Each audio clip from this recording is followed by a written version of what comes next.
Lately, I've received quite a few requests to test Counterstrike Global Offensive on the Potato Masher. If you don't know what the Potato Masher is, it's a $350 computer built in late 2014 that's designed to compete against the PlayStation 4 for the rest of its life cycle. Links to the original build video and FAQ videos are in the description of this video, as well as a link to a high-quality download of this video if you want a pixel peep. I recorded and uploaded this video at 60 frames per second, so make sure you're watching at 60 if your browser supports it. I'll be honest, I was surprised that so many people wanted to see how a Source game that's a few years old runs on a pretty decent computer. But CSGO is a very popular game, and I can see that some people might be looking at a budget build so they can get into Counter-Strike, Dota, League of Legends, or some of the other older popular PC exclusives. At any rate, you'll be pleased to know that the most important part of Counter-Strike runs perfectly on the Potato Masher.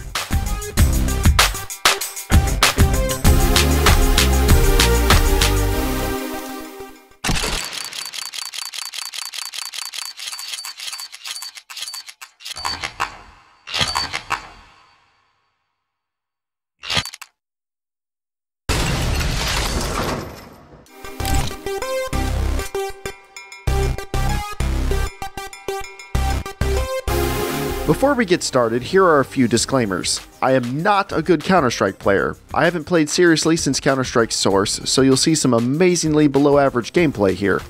Also, for reasons you'll see later in the video, I had to disable VSync to properly test a few features. Because of this, you'll see some screen tearing in a few clips. Anyway, let's get to it. CSGO looks like every other Source game. I mean, seriously, what else do you want me to say? It looks fine. Not amazing, but Counter-Strike is about blazingly fast gameplay and gambling your allowance on a virtual economy, not graphics. It does have a fairly timeless look that will hold up for a few more years, as long as you've never played Battlefield or pretty much anything else that has guns and came out in the last few years.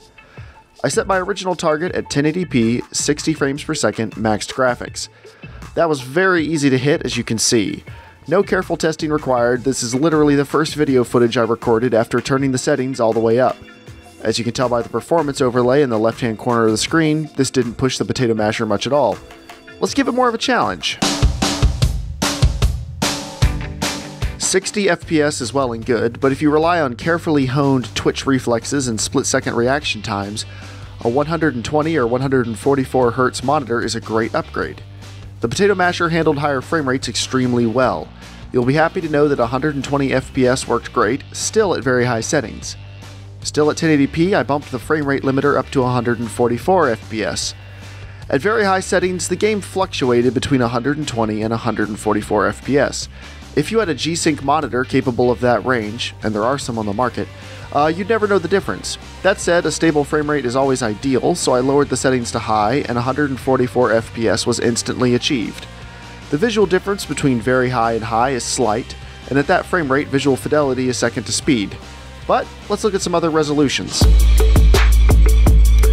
Okay, here's where it gets fun. For time's sake, yes, the Potato Masher can do CSGO at 1440p on very high settings at 60 FPS. 60's easy. It can also do 120 FPS at high settings.